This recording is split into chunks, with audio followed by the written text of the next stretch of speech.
How do you do? We're about to unfold the story of the Bride of Frankenstein. She's alive! Alive! A monster created from cadavers out of rifled graves. A tale that sent my blood into icy creeps. Would you like to hear what happened after that? Well, we've warned you. You've been warned. Welcome back to Frankenstein Minute, the podcast that dissects the Universal Frankenstein film series minute by minute. I'm Bill Evenson. And I'm Thom Lang, and you join us for minute 57 of Universal's 1935 Bride of Frankenstein. Pretorius has just thrown a very expensive vase on the floor and has instructed Henry that you do not want to form a search party. She will be safely returned if you will leave everything to me. Yeah, he's got an interesting tone here because I don't know. A few minutes ago he was taking credit for the monsters speaking, like he was in charge of everything, and now he almost sounds like he's presenting himself as a kind of negotiator. Yeah.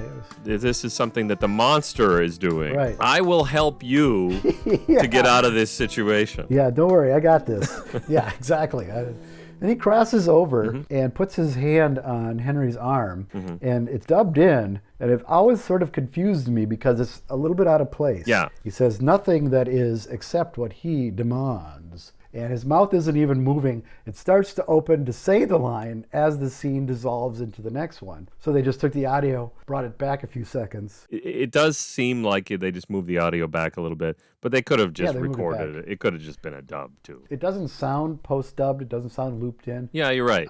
You're right. It sounds like it was recorded on the set. So my assumption is they just took that, moved it back as he's walking. Well, and over. in addition, So they've cut out lines, right? Because like you said, it doesn't make sense what he says. because he says in the script, I charge you to do nothing and say nothing.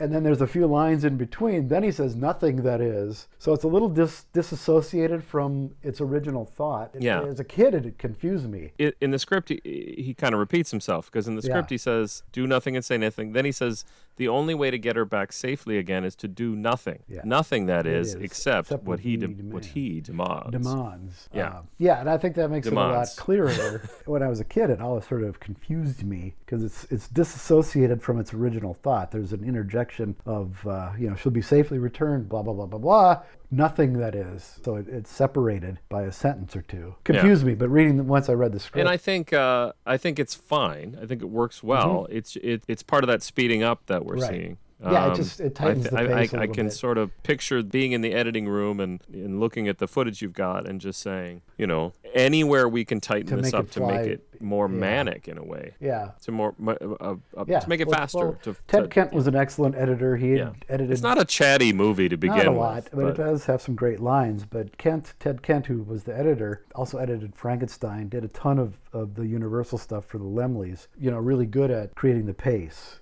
You see that in Frankenstein, too. Towards the end, the pace really kicks in the last 15, 20 minutes, especially when they're going through the back lot looking for him and all that. Yeah. Well, like I said, he repeats himself, essentially. He tells them to do nothing. The only way to get her back. He says something else, then he comes back and says, do nothing. Again, blah, blah, blah, blah, blah. Yep. There's only minor differences in the Edgermont and Dreadstone. Yeah. This is where I would think Act 2 would end, but it kind of doesn't because it lap dissolves rather than fades out. Because everything, all hell is broken loose at this point. Interesting. Okay. So the script doesn't really play that way, and the way it's edited doesn't either. That's interesting. I never think about that, but that makes sense. Yeah. I think the end of Act 2 in the film itself is when Boris says, friend, wife, and Pretorius smiles and it fades out. That kind of looks like the end of Act 2. Yeah. But dramatically, this seems like it would be because, oh shit, everything is falling apart. Yeah. But I mean, it doesn't. It's not really a traditional 3-act structure anyway. I guess it's such a bizarre film that it doesn't really follow that rigidly. Right. I'm having a hard time sort of getting my thoughts out on this because like you said, it doesn't have that traditional structure to it. Like we talked about a few weeks ago, this was two separate movies, and they came together in that scene that you're talking about where the monster meets Pretorius. meets Thesiger. Pretorius. That guy. I don't know what anybody's name is anymore. It's It's Horace- Thom, right? You're Thom, yeah, and yeah. I'm the other one. He meets Horace Femme. He meets Horace Femme. Yep. Yeah, so it does have a weirdness to its structure. But when you point that out, though, that is a way to end that act, because from this moment, everything is heading in one Yeah, direction. it's all- It it's has all that leading third up to act. the climax. It's a straight up third act. Yeah, this from this point on, yeah. I don't want us to miss something really important that happens right in this fade. Okay. Actually, we're saying goodbye to Una Oh, O'Connor. right, we are. Her name I remember. Yeah, You can't I mean, remember Ernest Thesiger, but you can remember Una. But I remember Una You O'Connor. got your priorities, I get it. That's right. And she plays a character named Minnie. Yes. I also want to point out that we've had it mentioned now a couple of times. A couple of weeks ago on the Classic Horror Film Board by Rick. As we're recording this, I think he put his comment up yesterday. We're recording a couple of weeks in advance. His note is he's always said it Una. And I've heard this before, and I believe our friend of the show, Jeff Elston, pointed out that he watched Gods and Monsters, and in that movie, when they refer to her, they call her Una. Oh, really? So, as I usually do when it comes to things like this, I asked Jackie. I held up my phone with the words Una O'Connor on it and said, "How do you say this?" And she said Una. Well, see, it seems to me... we had a family member whose name was Una, spelled the same way. Oh, is that right? Yeah, so that's why I Interesting. have said it that way, because it was a great... That's a very good in my opinion, that's a very good reason. Great to do Aunt Una, and that's how you said the name. So I never thought there was any controversy. You win. Okay. No, but I would Fuck say you, also everybody else. everybody else, Bill, whatever, who made Gods and Monsters, go to hell. Yeah, Bill, you can go fuck yourself. But also, like any language that I've learned a little bit of that's not English, the letter U is oo. Yeah. It just seems to me that that's how that works. Right. So then at one point, I also Googled it. Okay. How do you say this word? And there was a thread of people saying, well, I had my great aunt Una spelled it that way, and then we pronounced it Una. So I think the long answer is I don't know how to say her name. I'd like to know how she said it. Yeah. What's also odd was when I brought up that page to show Jackie to see how she'd pronounce it, it also pointed out that her name isn't Una. It's Agnes. Oh, for fuck's sake. So I don't even know. All bets are off now. So I'm calling her Agnes from now on. Even though now this is it. She's gone. Some of the documentaries and things or commentaries, she's referred to as Una, isn't she? Doesn't McQueen call her Una? It's a good point. Scott McQueen definitely says Una, yes. So there we go. Fuck all of you. Yeah. It's Una. This is where we're gonna lay down the law. We're drawing a line in the sand. If you pronounce it Una, you're not welcome here. You're dead to me now. You're dead to me. I do actually find it kind of fascinating that I know one of the things that someone said in there was that Una, they say Una because it's short for Eunice. Oh. A name I've only ever heard on Soap. Remember the character on Soap, Eunice. Love that show. But it would start with an E then. It would be E-U-N-A. Yep. Yeah. Yeah. So there you go. It looks phonetically. If you're calling her Una, you're spelling it wrong. Phonetically, it looks like Una. So there you go. Anyway. I'm so glad we got that out of the way. Another important thing to note about Una O'Connor. Well, there's a couple of we got all day, so wasting time. I mean, people have really come here to hear me talk about Star Wars and Doctor Who. So we do whatever. The other thing about it is I really think it's funny the look that she has when we fade out. The last we see of Una O'Connor, she looks like a dog that has peed on the floor. She's like cowering behind Henry, from Pretorius. And the other thing to note is she died on February 4th, which was yesterday, if you're listening to this on release day. Of 2021. She had quite the longevity. She did. She lived to be 206.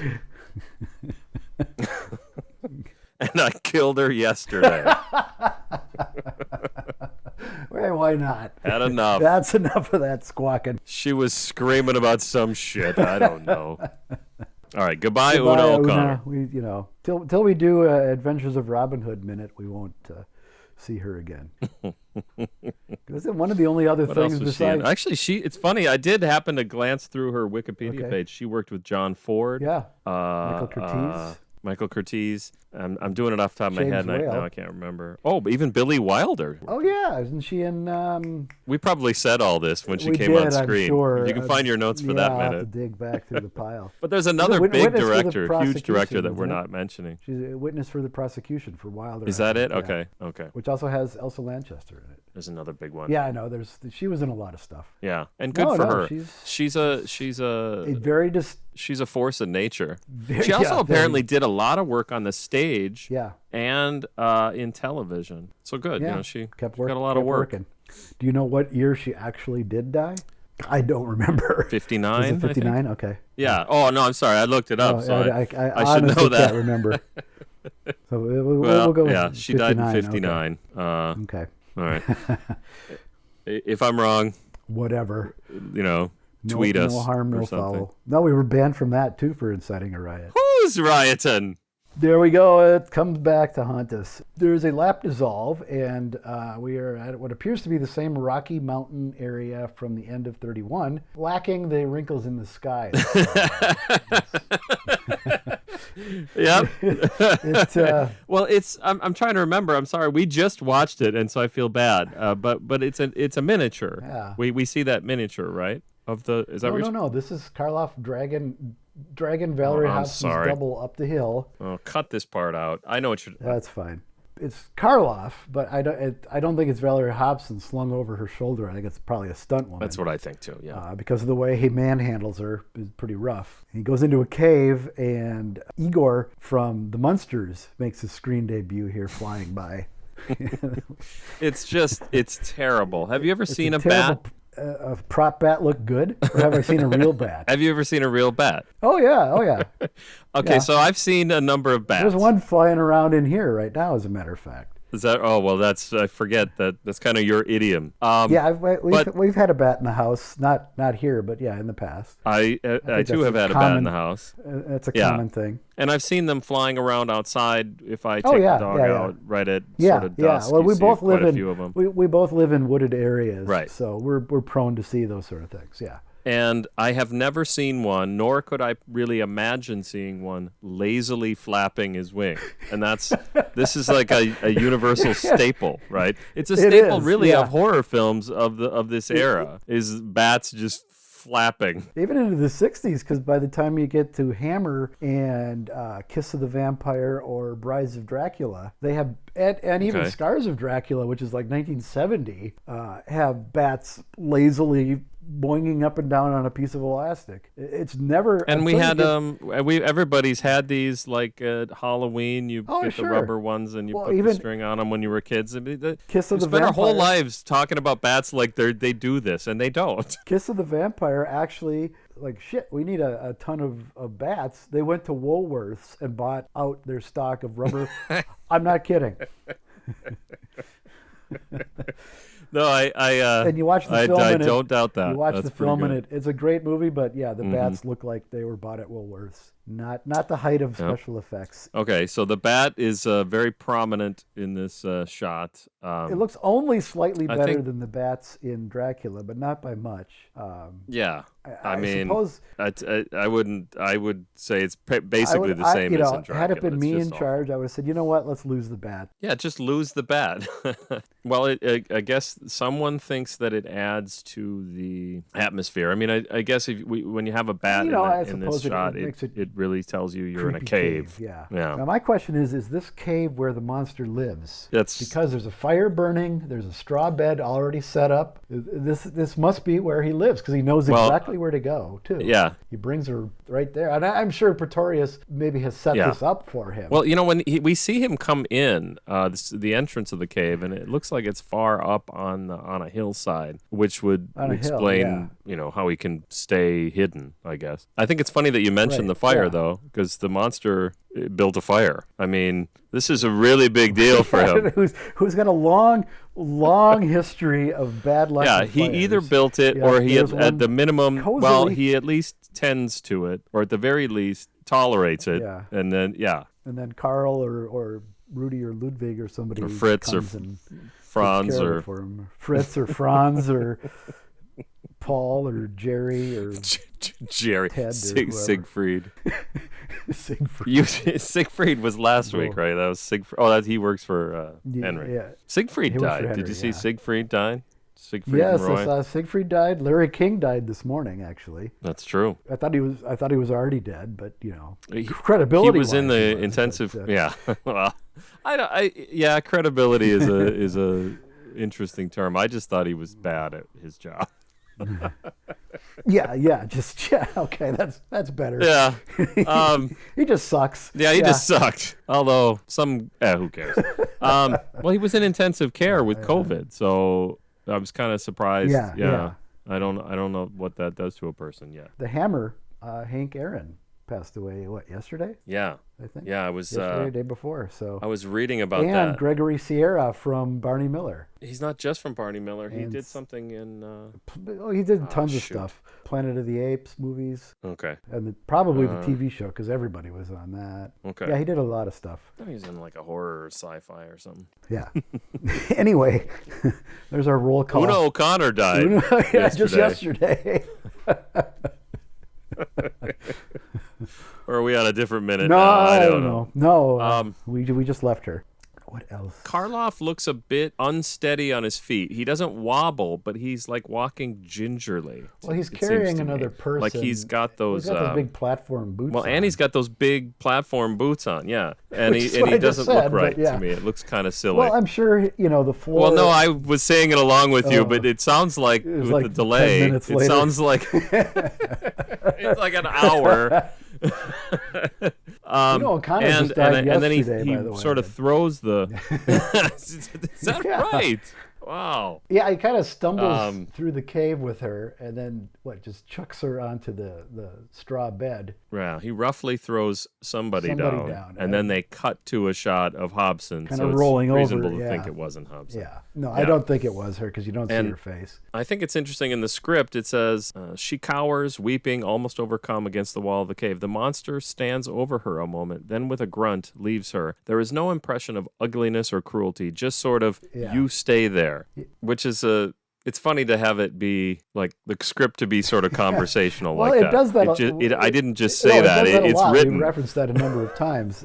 Next minute, I've got a big chunk of that. Mhm. Yeah. Oh, It yeah, doesn't I play know what that you're way in talking the about, Film, yeah. the way it's written either, because he just throws her down. She kind of looks disheveled, and he does that and waves his arm at her, and then it dissolves again. Yeah, when the script says no impression of ugliness or cruelty, I think that's a stretch to describe to say that describes what we see. He's not but cruel. he's forceful. I guess, but he's mean. He's forceful. He has kidnapped her. And, he's forceful. yeah, it is definitely a you stay there thing, but it's not, like you say, not without cruelty. I think it's the typical Karloff, but his face kind of contorts and we're into the full-on monster mode. Yeah, we've spent the movie with a guy who has approached people throughout the film with I think the hope of being what's the word I want to use, just innocence and hope fully. And that's all over now. No, I think we're watching a he's monster done with movie. that. Yeah, And that's it's become a monster movie, which is what we paid our money for. Yeah.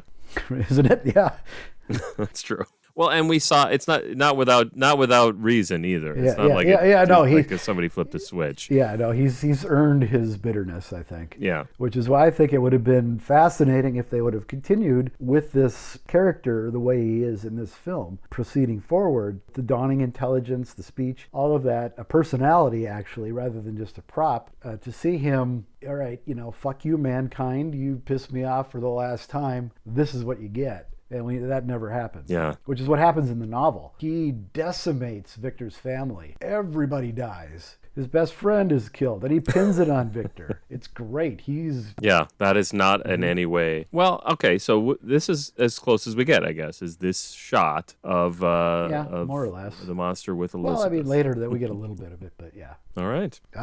This scene is... we cut from there. We have another lap dissolve from Karloff to... we're back in Pretorius' apartment, looking the opposite direction from what we usually look. So we're looking at the door. He's in the foreground at his table with his test tubes and beakers and retorts. Futzing with something, can't really see what it is. Yeah. Because immediately Henry enters through the door.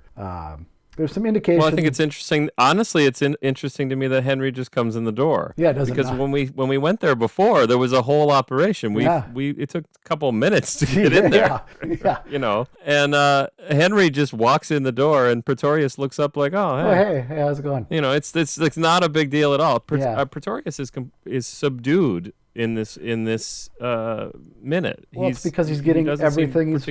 He's getting everything he wants. He knows he's got the upper hand, and he's riding with that. So yeah, he couldn't be happier. He's got Henry exactly where he wants him. Yeah, and as Henry is talking, he looks at him as if, this is what he expected. He's just been waiting. Yeah, I'll just, like you say, putz around with this, whatever it is he's doing. Henry will be around soon. Henry will be here sooner or later. There's some indication. Oh, go ahead. I was just going to say, Henry comes in and he looks. We had talked about how small he looked in that chair a few weeks ago. Yeah. He comes in and he's wearing a coat that is at least 2 sizes too big. Three sizes too big. Yeah. Probably. Yeah, it's like a little kid wearing his dad's coat. Yeah. Yeah. Which I think is deliberate to look.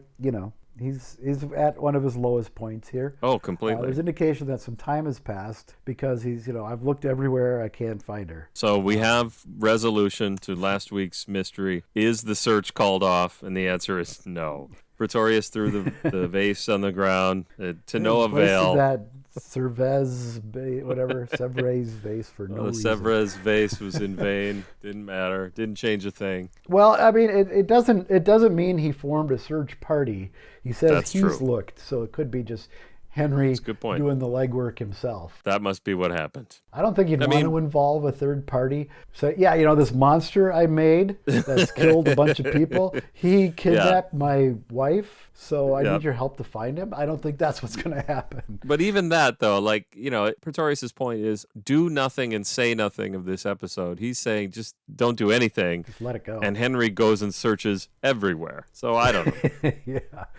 But Pretorius is. You're right. Technically, he does. There's no reason to assume that he did what he said he was going to do, which was organize a search party. Yeah. Or actually, it sounded like several search parties. Yeah. No, I think he looked around as best he could with I don't know what that would have entailed. He ran around the castle manically like he did at the end of the first film with the Benny Hill music playing and called it a day.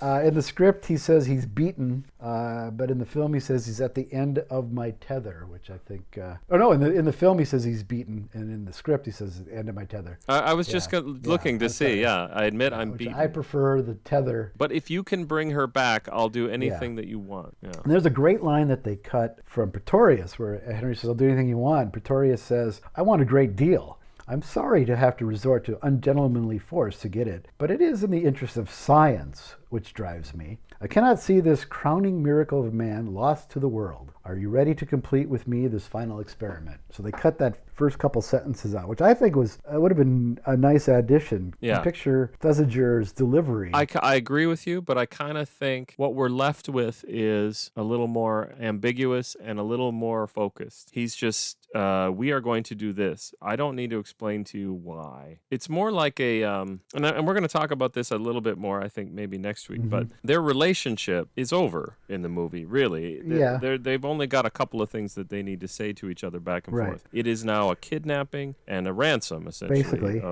You're going to do... Yeah, he's extorting... Not ransom, what's the word extortion. I'm looking for there? It's an extortion, and that's it. Although I will say that all falls apart because next week he gets chatty. But anyway... Yeah. I just think leaving "I want a great deal" in, giving it that much more menace. Yes, that I agree. Actually, I wrote it down as a good deal. Did you? Is it a good deal or a great deal? Yeah. I don't know why. Just you said it 2 or 3 times, and I'm like, but it isn't a great deal, is it? It's a good deal. A good deal. I don't know why it matters. I want a good deal. I want a good deal. And the other thing about that is that's hard for my ears in 2021 to hear that as anything other than, I want a good deal. Yeah. Like it doesn't mean the same you're thing. You're dickering with your car salesman or something. Yeah. Yeah, exactly. Yeah, but it is. Yeah, I agree with you. It is a cool idea that Pretorius is so clear about it. Mm-hmm. I want a good deal from you, Henry. I'm not. Yeah, we're not fucking around here anymore. I'm not going to mince words. You have to produce quite a bit for me to be satisfied in this situation. Yeah. Henry says, do whatever you want, and Pretorius is pretty happy with that, and he gets up to leave, and the minute ends. Did I miss? Yep, did I that miss does. something? It cuts Yeah, right no, there. It just No, as he gets that's- up and it's starting to dissolve to the next scene, of which I have a lot to say. Ah, okay. Then Call it quits let's- for now. And I was gonna say let's get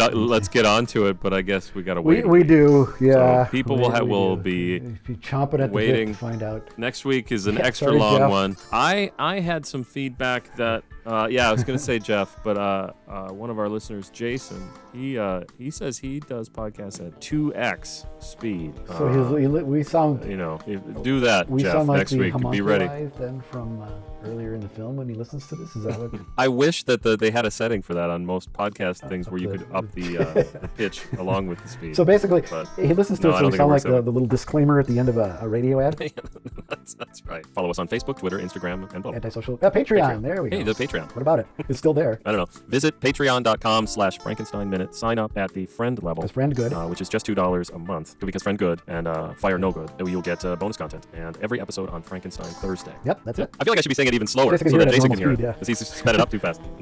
Joy. Patreon.com. Okay. Good night, everybody.